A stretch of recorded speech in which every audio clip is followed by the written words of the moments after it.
Hi, I'm Mauricio Schuler and you're listening to the Schulering Hup, a podcast gathering hospitality professionals from around the world to talk about what hospitality is and what it isn't, and their lives, the innovations, and the ideas that set some businesses apart and others not.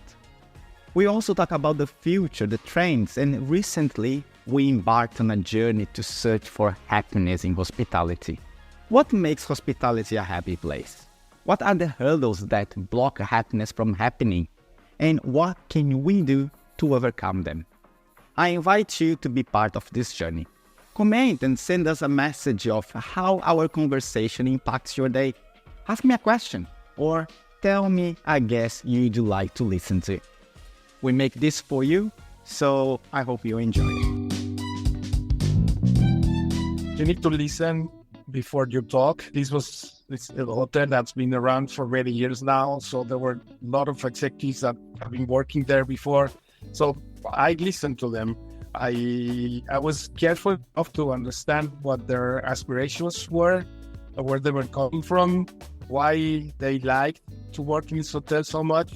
This is Eduardo Alcalde, the general manager of Taffer Hotels and Resorts, with an impressive curriculum leading large all-inclusive resorts around the world. He really became a citizen of the world attending WASH in Switzerland. We spoke about how his training at Le Roche opened his horizon about cultures in the world, and discussed leadership skills, how to act in moments of crisis, and how to motivate multicultural teams and the new generation.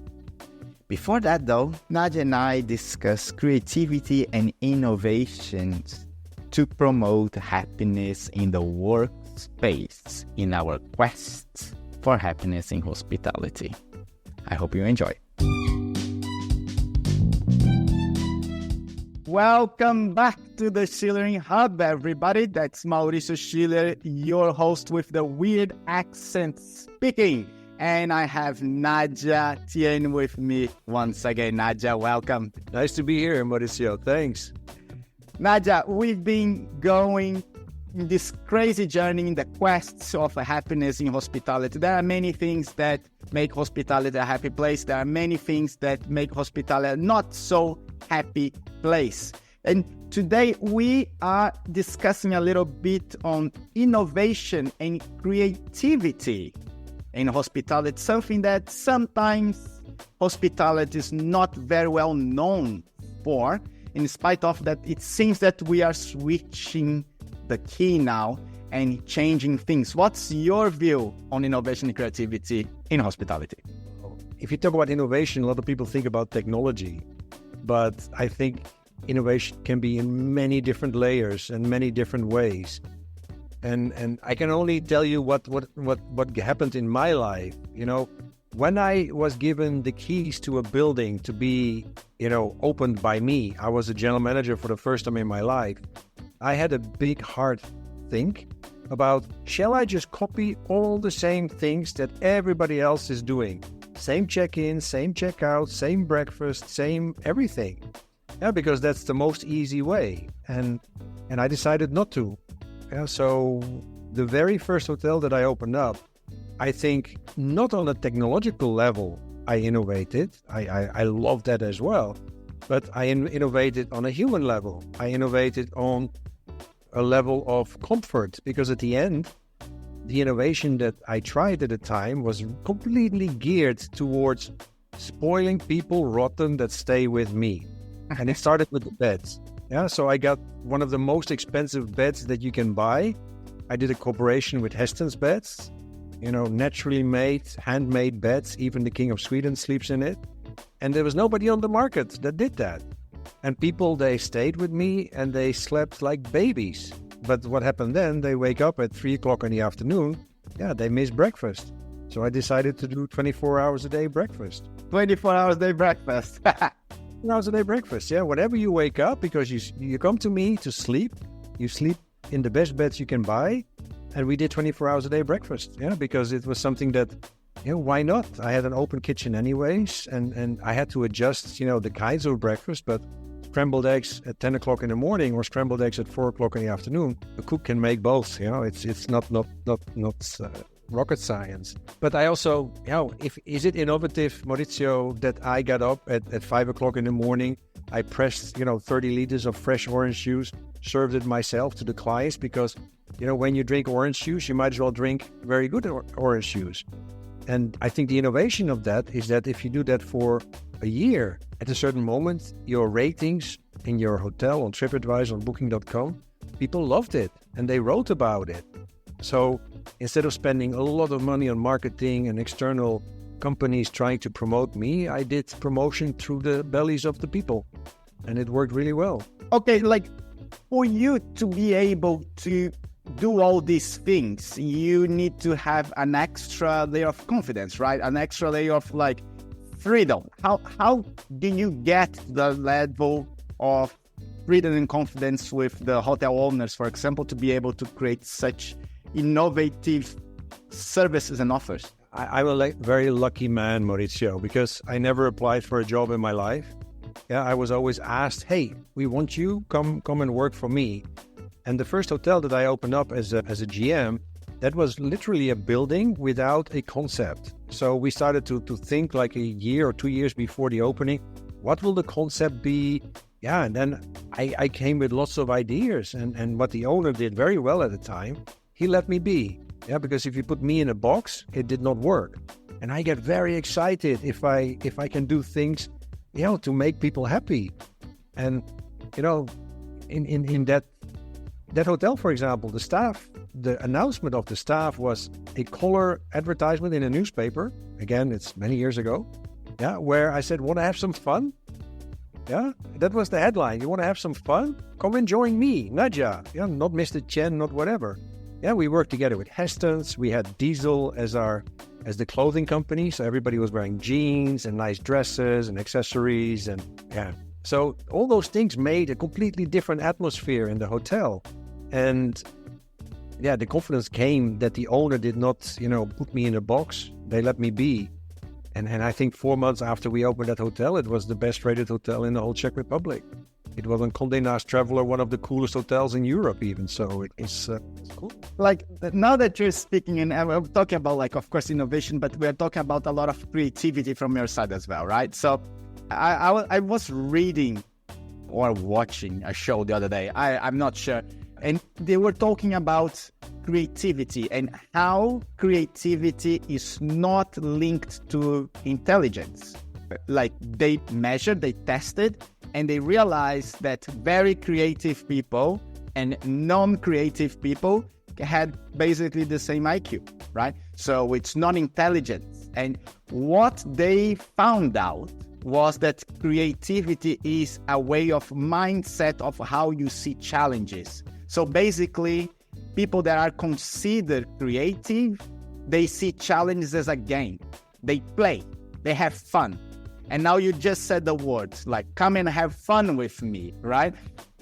Does this creativity and innovation in the hotel actually flood to the staff? Do they come up with innovative ideas and creativity on their own as well?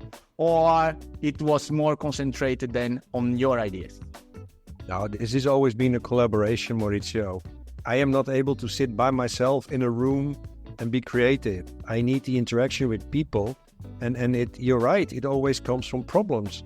The fact that I did not like that people wake up at 3 o'clock in the afternoon completely happy because they slept like princes and princesses. The problem was, okay, what do we do with breakfast? Shall we just not serve it and just take the money? No, we give them the breakfast in whatever shape or form. So, and it's actually funny that you say that, because I did not see that episode what you watched, but I love puzzles, Mauricio. Puzzles is solving problems, so it's actually interesting how that puzzle falls together. Indeed. And if we come to to today, hospitality is going through the technological innovation. However, you need to still be creative to use the technology wisely, right? You only having technology, it's not enough. It helps, but it's not enough. What you see is all these surge of technology coming and this new type of service it's unlocking new types of hospitality indeed, right? No from desk and all types of automation. How do you see us moving on that realm right now? Well, as you know, Mauricio, I love technology as well. So I think I've been quite innovative. I was the third hotel in the world to work together with Muse because I believed in their vision of what they see as the future of hospitality. And if you now look 12 years later, which is right now, I don't know what will happen 12 years from now, but right now they use technology to get completely different revenue streams. Yeah, in the past, you put property management system in a hotel, you have a room, you check the room in or out. Nowadays, technology allows you already to not only sell the room, you can sell a table in your restaurant, you can sell a co-working space, you can sell the parking, you can even sell your room per hour, instead of selling it during a day. So it gives I think the current hoteliers a completely different possibility of what to do with the space that you have. And average daily rate versus revenue per square meter or revenue per hour, those are completely different measurements right now as well. So basically, it's how creative and how playful managers are will actually say how can you use the technology to improve their revenue streams. Would you agree with that statement? I totally agree with that. Yeah. Yeah. One of the most difficult things, Mauricio, is changing mindsets. When I said earlier, the hospitality industry has been a dinosaur for many, many years, but now there is an opportunity to actually go on and above, other industries with the technology that is currently flowing into the hospitality industry. But to change people's minds and to change owners' minds that there's different ways of doing things when you're so stuck in your habits, that is a nice challenge. And I am very lucky, Mauricio, that I worked with many great people that wanted to invest in hotels, and they let me be. So the message I probably that we're closing here, I would leave here for hospitality operators is invest in innovation training and creativity training for your leaders so they can use the technology that's available now in the behalf of the company and helping their teams to become more creative as well, become more innovative as well, and use the technology that's now allowing them to create multiple sources of revenue in the best way possible for the guest. Yeah, I totally agree. One of the cool things that is happening now, all the bigger, hospitality related companies, they invest in time spent in hotel management schools.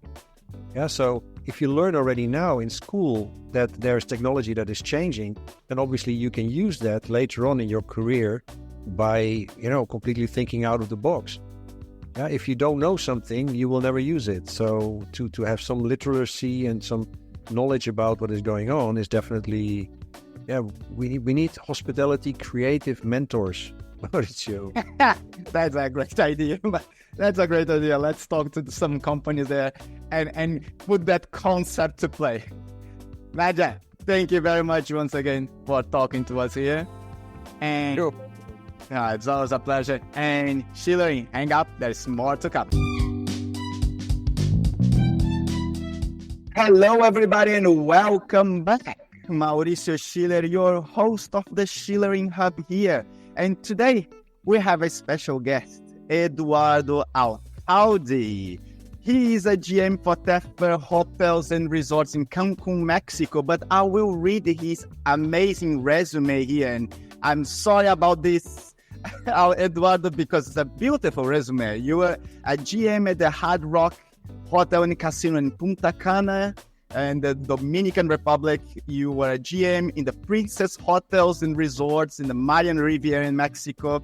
You were also a corporate director of hotels operations in the Blue Diamond Hotel and Resorts in Toronto, Canada, and a deputy general manager at the Melia Punta Cana, hotel operations manager in the Ceiba del Mar Spine Resort in Riviera, food and beverage manager at Camino Rio Resorts in Mexico City, and a regional manager restaurant operations at the Hard Rock Porto, Valmarca e Cabo Lucas. Wow, what a career, Eduardo. How are you?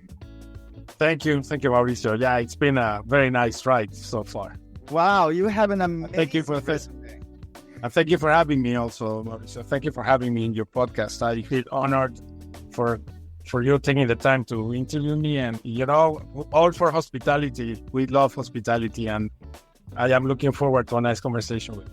Eduardo, it's a pleasure to have you here because we connected before recording the show and I was really impressed with your passion and the way that you see hospitality, but mostly the way that you see the people, that how you treat people. And I know that hospitality people are hospitality people, so it's in our DNA. We love to do that. We love to treat people nicely, but I love your leadership style. And we're going to talk about that today. We're going to talk a lot about leadership. But before, I want to learn a little bit more about you and why did you choose hospitality for your life? It is an interesting story. I attended the Swiss school in Mexico City from kindergarten till high school. So my life was between traditional Mexican family at home and with the Swiss and European education at school. So I heard a lot of stories about my schoolmates. Some of them were born in Switzerland, also in Germany, and they would go for holidays to their hometowns, come back with, toys and stories. So this experience started building in my head. It's like there is more out there than what I know in my country. And then my biggest brother, my eldest brother, had a great influence in me because he's 7 years older than I am.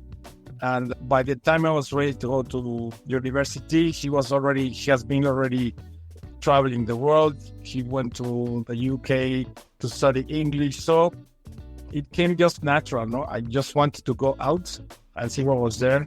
And hospitality, my eldest brother also was studying hospitality in Switzerland, or did already study by then. So it was just a perfect fit for me. Go to Switzerland and study hotel management. This is how I got into this business. So, you then got that inspiration from your brother. You want to see more of the world, and end up going to La Roche, right? You studied bachelor in hotel management at La Roche. And how was then studying? What type of school it was for you? How they train you to be ready for the hospitality world back then? Yes, the program at La Roche, it's very practical. The first year you do service. They teach you how to serve, and the school has a dining room and has kitchens and has everything. So they taught us how to clean the dishes in the washing machine, how to set up a table. So we had different shifts. There were weeks where we did breakfast service, and then we had some theoretical lessons, and then we also started with food cost. And second year was all full kitchen, and third year was management. And between those years, there is always an in-training or a stage, like in-training period that you have to do related to the year that you're studying. So the first year, I did service at the Basel Hilton at the northern city in Switzerland. I worked in the room service department, and I also did some banquets, events on my spare time to make a little bit more money. In the kitchen, I did two in-training periods. I did one in a very nice resort in the Alps, and another one in the capital city in Bern. And for management, I love the countryside, so I went again to Stad to do my management training, mostly front office. It was a small hotel, 36 rooms, very high-end clientele in Stad. So we were doing everything. I was helping a maitre d' who was the husband of the owner's daughter. So I did minivans. I was doing the best night shifts. I learned a lot. It was very labor intensive and lots of operation. You get in these kind of schools, you get to feel the guest from day one. So yeah, it was nice. And La Roche changed my life. What I take from La Roche is being away from your home and being able to see that your schoolmates are not different than you, We all had same stories mostly to tell. We came from similar family backgrounds. Maybe the foods that we ate from different countries was a big differentiator, but then you also see that you are able to perform, to integrate yourself in different cultures, and I really became a citizen of the world attending WASH in Switzerland. I love the word citizen of the world. My mom used to call me that when I was really small. And you've been traveling a lot too. What is your best memory from the school time? Wow. Well, I met some very nice people. So many memories. I am still in contact with some of my. I feel so proud to reach so high grades and high marks when I was there as a student. The idea I didn't have much money to spend. Most of my time in the school, I didn't have money to go there. So I was mostly studying and hanging around in school. Lots of memory. The one that stands out is the feeling of being able to go out and see the world. To go out and see the world. I love that. I always wish that I would go traveling since I was really young, and took me a long time to actually have the opportunity to leave Brazil. And I remember at school I remember enrolling in an English class, in an English school, only because at the end of the year, they would go to Disneyland. And then when it got to the time, I couldn't go, and I was devastated. I wanted to see the world. We have similarities here. And so, Eduardo, from all these amazing places that you worked, all-inclusive hotels and resorts, and you had different positions. And what was the most challenging job that you took in your career? Well, the most challenging job was, in every phase of your life and your professional life, your experiences feel and take differently, because maybe the first time I took over a big responsibility as assistant GM in a resort in Punta Cana, but my kids were younger. So the moment that we were living as a family, a great opportunity tastes different as taking a bigger role as I did when I was running the Hard Rock Hotel in Punta Cana. So answering your question, I would say all of them, you face challenges, and the biggest one was definitely the Hard Rock. It was the biggest hotel I have managed so far, 3,600 employees, 2,000 rooms. And we were in the middle of a big remodeling, big construction, 600 rooms being remodeled at the same time.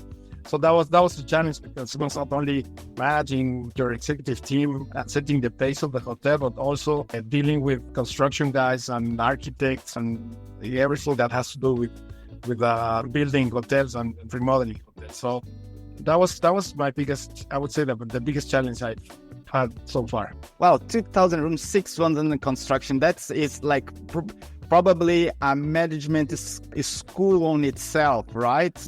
What's the biggest lessons you took from this opportunity? Well, that I am very organized, but this hotel really put my organization skills to the line. Also, I learned new ways to be more organized. I also learned that you need to listen before you talk. It's a hotel that's been around for many years now, so there were a lot of executives that have been working there before. So I listened to them. I was careful enough to understand what their aspirations were, where they were coming from, why they liked to work in this hotel so much, because they've stayed there too long now or long enough.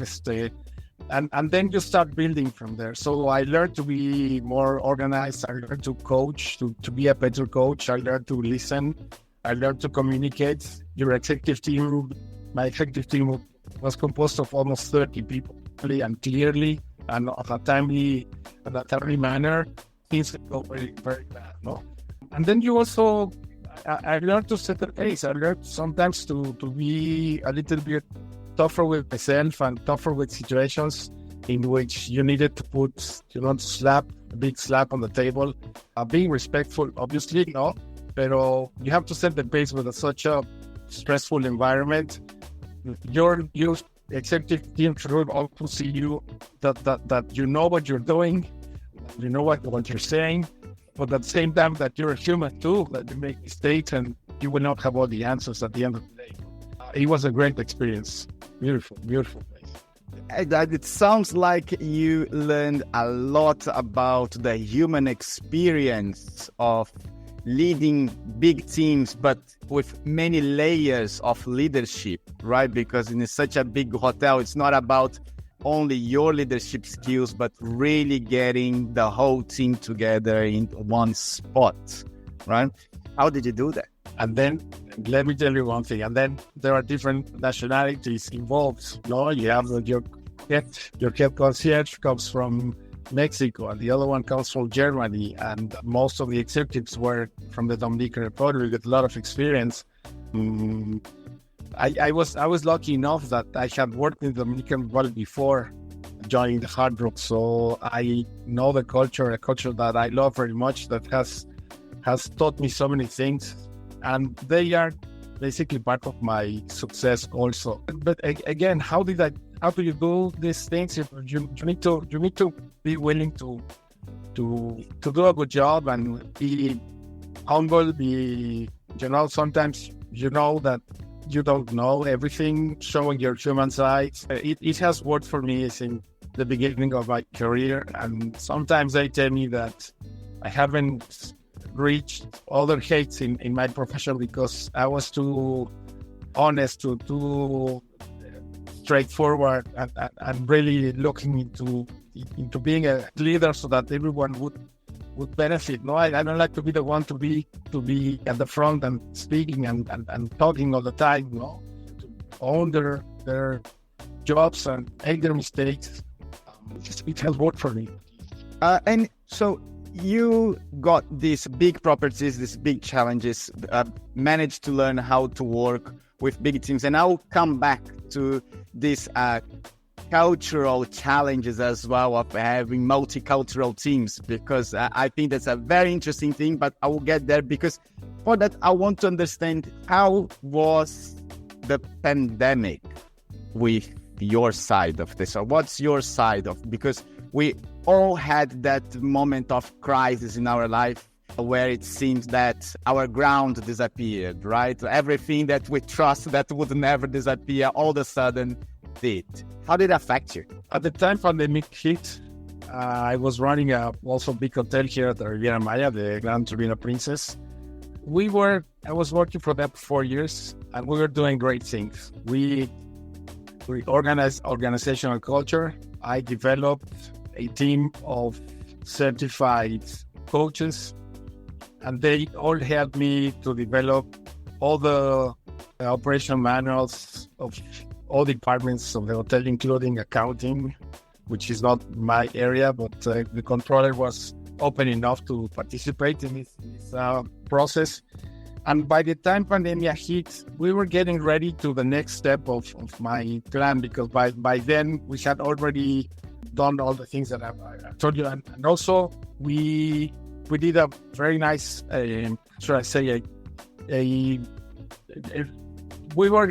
love teaching and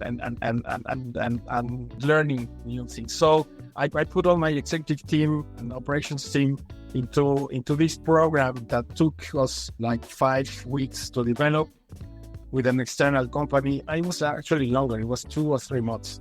This was all management, how to be a leader, all these trends coming along. So when pandemic hit, I felt like everything was disappearing from my hands, and I felt really bad.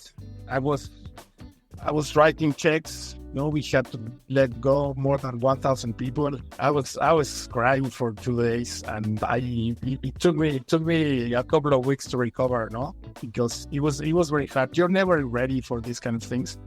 You as a leader, again, there are some crises that you can foresee: a financial crisis, a staff shortage crisis, and then you can prepare a hurricane hitting your area. There are plans for that, and then you can prepare for that. But for pandemia, I just try to be there, to show myself, to be honest, to set the pace of what we were going to do, listen to what the experts were saying, organizations locally and internationally, communicate again properly, listen to your team. There are team members and executives in your team that have this drive to talk to people and calm them down. So delegate to them, lean on them. And sometimes, again, as I told you before, you have to be firm, You have to make decisions that you don't like, that are aligned also with what the owner says, because you're not working just by yourself. It was not my hotel. I also had to follow some instructions too. But what the owners of this company like also. So we never had a problem in getting everything ready. So yeah, the pandemic, it was complicated. I don't think anyone can tell you that was ready for it. And we learned as it developed and as it faded away. You said something really interesting now, that like you were trying, you were having a hard time to write the checks and have to let people go, but you were coming and showing up and doing the work that had to be done, even if you didn't like it. Like, where did you get the strength to do that? I think it's the right thing to do. So, we set up some ballrooms in the hotel, and we were lining up our staff, and we were giving them their checks and telling them what was going to happen next. And I was there. Interesting enough, when you build this line of communication with your staff, they have nothing to blame to you. Even though it was an external thing, if you were not doing the right thing before, maybe you would never find the strength or the guts to show your face. No? So I was walking freely around them and giving them hope and telling them that this will pass, and hoping for the best, and making sure that they were getting the money that the law says they needed to get. So it was just the right thing to do. Just don't have naturally. When you have integrity, it's just in the moment of crisis, you have the strength, right? I love that. That's correct. So, look, coming back a little bit into the leadership, right? Because now you said that, like, you've been working with multicultural teams, then you have this very challenging moments that you had to be yourself, be real, do the right things that you had to do to go through. Then we come out of this challenge, we start rebuilding teams. But to be able to rebuild, to be able to work with multicultural teams, you need certain skills, certain leadership skills that you have developed during your career, during your studies. Which ones do you think that are the most important ones that a leader should really concentrate in developing? Coming out from a pandemic like the one we recently faced, I believe you need to be an empathetic leader, if the term exists, no? Because, the pandemic hit you also. It's going back again to being to your human side of leadership, no? The pandemic hit me. My three daughters, they lost their job. One of them was living in Canada, and two of them were living here in Mexico. They came to my house. So it hits you in every way. So you need to be empathetic, able to relate to what has happened, and then understand how your team is reacting towards this crisis. Because some lost more than others. Some had to leave and then came back. I would say answering your question is be empathetic, understand what is happening and why are they still there, what are they looking for inspirations. See, it is very complicated. You need to be there and see that. Yeah, that 100%. And like, what I have a very interesting question. It's that I was in a leadership training last Saturday now, and it was about working in multicultural places, right? And the challenge that when you have a new team member and you need to have a process to get this team member to adapt to the environment, to the company, but also to the culture and to with the colleagues that normally can be from, 10, 15 different cultures, and they need to work together. And hospitality is full of these challenges, right? Because we work normally in multicultural places and we receive multicultural guests. What type of training, what type of exercises you practice with your teams to develop that skills? When I was, if we talk about the executive team, not developing a skill, but it's making them aware and you knowing where they are coming from. Let me give you a couple of examples. At one time, I had an FME manager coming from Germany. So I interviewed him. He had some experience abroad, not many years, mostly in his home country. So I know I've been there. I studied in Sweden. I know how Europeans think. So one day he came to my office and said, "Listen, Mr. Alcalde, you got to train them. They don't understand. They forget. My friend, we brought you here because you have the experience, you have the qualifications. So if we have to retrain them again every single day, please do it." And then if you have someone coming from Latin America, I had people from Mexico working for me, people from Venezuela, people from Peru. We come from a different back. It's not that we're better. Sometimes we're more resilient because we have faced different situations, other cultures, talking about Europe again. No? So the way is not, again, it's not developing a skill. It's just putting them in the right place, depending on their culture. No? With some executives from Latin America, the way I would talk to them was more the way I think, no, and I was trying to give them my experience so that they would behave, so that they would be up to the standard. Since we were working not in our countries, not in Europe, but we were in the middle of the Caribbean and we were foreigners on top of that. No? So I need to be respectful. And that's the way I handled it, depending on where each one of these individuals came from.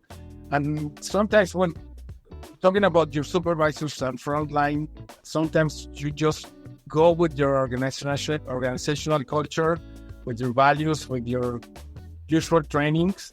You just need to be careful how they react, but there you cannot make any distinctions. These are the standards of the hotel.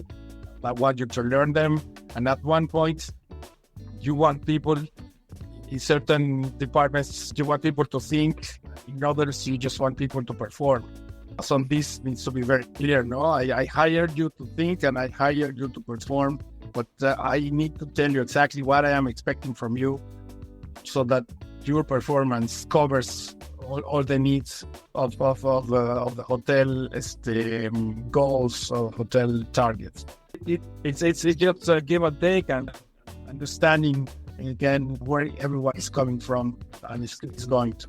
It's a flexible game, isn't it? You need to be flexible. You need to be open for the challenge. And up today, things seem to be a little bit different, right? Like the post-pandemic and coming today, a lot of managers are starting to report that like the people are coming different. They are not the hospitality people that comes now. Is not the same type of hospitality people we used to work with when I was in an entry level. And motivation may be challenging now, like the motivation to work and why they are coming to work. And what do you see with the new generation of hospitality workers and what motivates them to come to work? Well, we have all generations working now together in our workplaces, no? And from what I've seen and from my experience, what they are looking for is that they don't want to be bossed around. They want to be listened. They want someone to listen to them. They are looking for jobs that will give them a immediate satisfaction, social media dots for them. No, they want everything now and fast. Most of them do not want to to take more responsibilities. No, I just want to be a waiter. I don't want to be a supervisor, because if I become a supervisor, even though I will make probably more money, you're not getting tips, but you will ask me to stay longer, and I don't want to stay longer. I just want to do my 8 hours and go home. These are the kinds of things that you find. No long hours. They want better salaries. They come and go for they want to stay just for a period of time, and they leave because they're planning to go for holidays with their friends in the summertime, or they're planning to study abroad, and they need money. So what we're doing now, we were talking about this last week with my human resources manager and the director of operations, is that we need to change now the way we hire our staff, no? Because even if you try to keep them longer, you will probably succeed to a certain extent, but it is not necessarily truth. At least this is what we're living here in this area. But you still need the hands, and you still need the people to do the work, and you need to train them. So if they're gonna be with you for 4 months, fine. Be here for 4 months. Let's make an agreement that you be here for 4 months before you go and do your other thing, and then I will teach you, and you will stay in this position. No, we cannot still think that they will stay with us forever, because it is not the case. We will still do the effort. Obviously, we will try to match their values with the company values, and obviously we have some stories of success. People have stayed longer and have decided to stay with us. And then another thing that is happening here in the area, most of the people that left during the pandemic are not coming back because they found other jobs near their homes, or maybe they went back home and they realized that they could live and eat and be happier doing less hours and maybe earning less.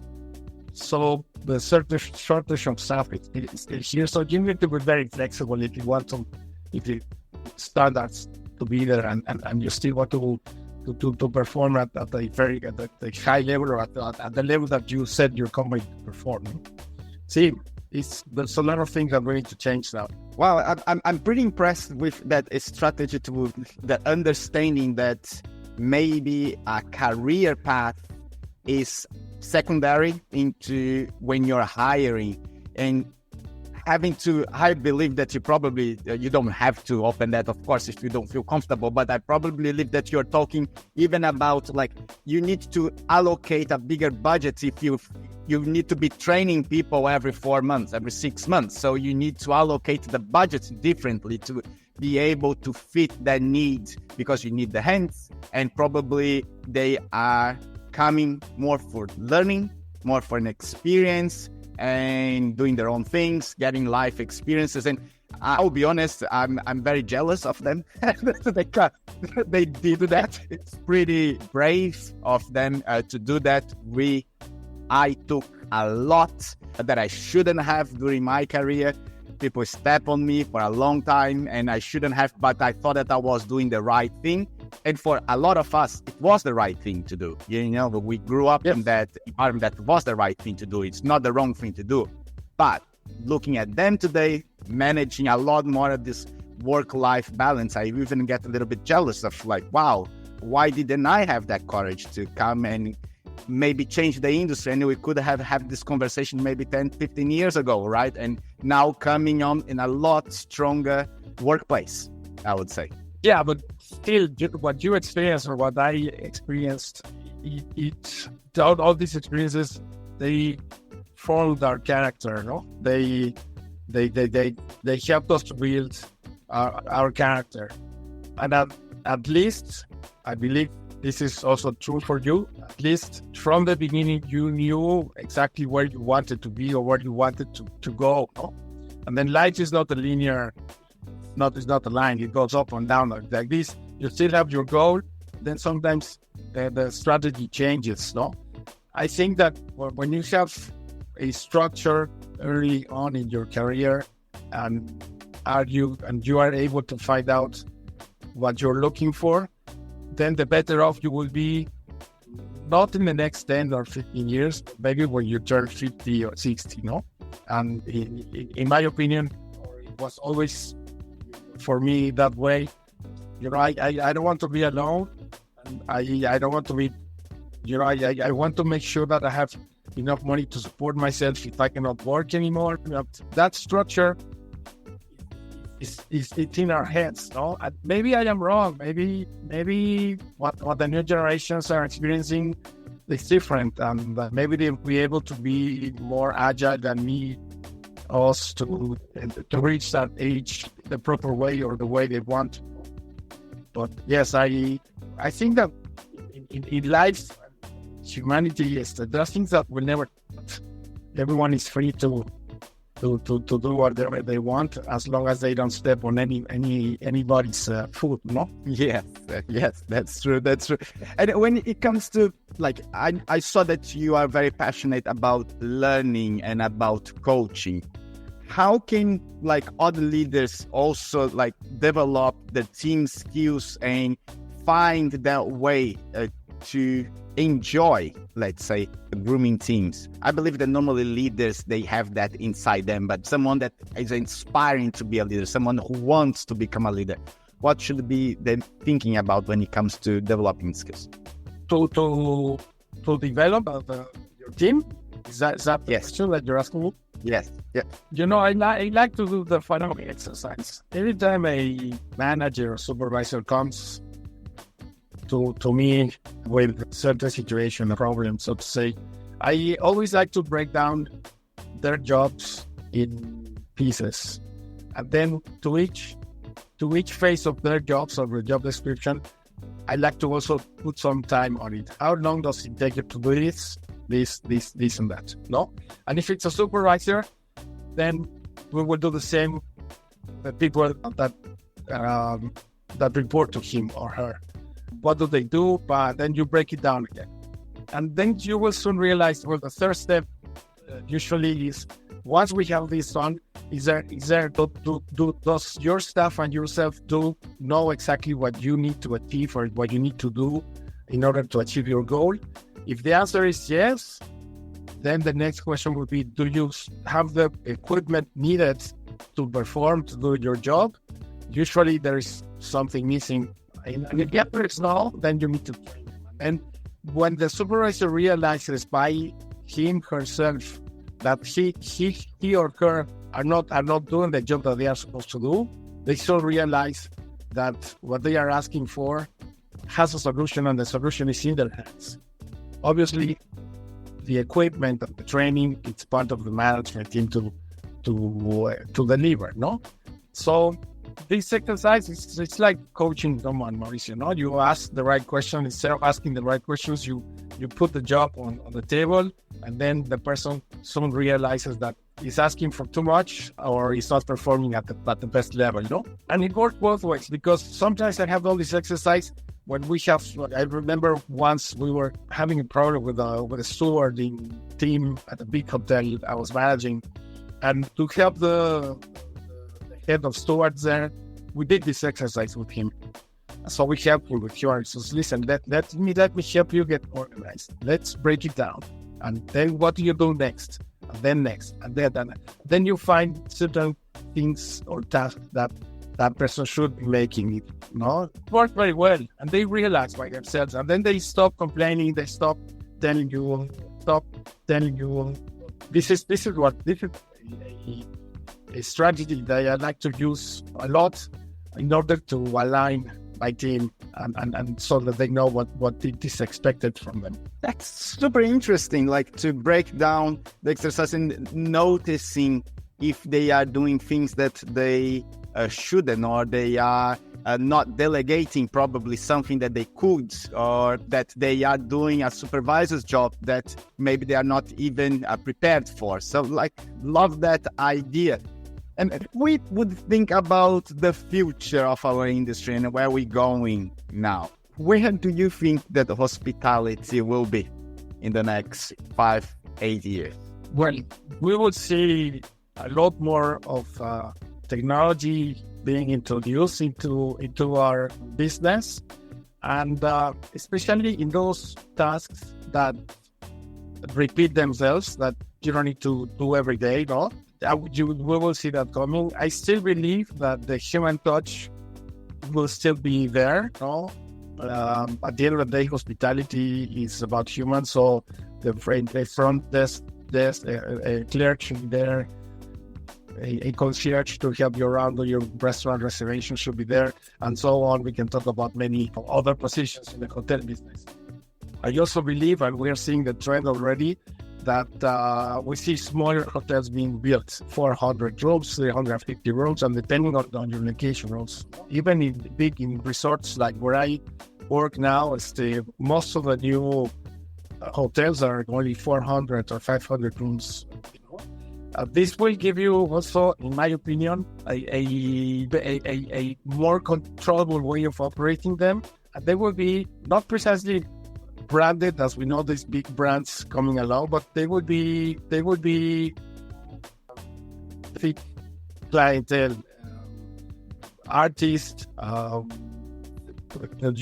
There is a niche there, and you can adjust your hotel to work with them, no? And maybe you have musicians, as we do about music and entertainment. Then we see all these, some things are not changing. What else? Sales, salespeople, but they do business, especially in the cities, laws that you still find hotels that target to families and adults only, and they do also sales and groups and promotions. And then you start mixing everything, and it makes it more difficult to operate, considering the staff shortage and considering all the things we've talked about coming to work for us. That's and another thing I'm thinking about is that it would be nice, at least we don't have that in my country, in Mexico, to be able to work for hours or for days, no? And maybe there will come a time in which, like an app of Uber, you would request a Chinese chef to work for you from Thursday till Sunday, from this time to this time, who would write himself up.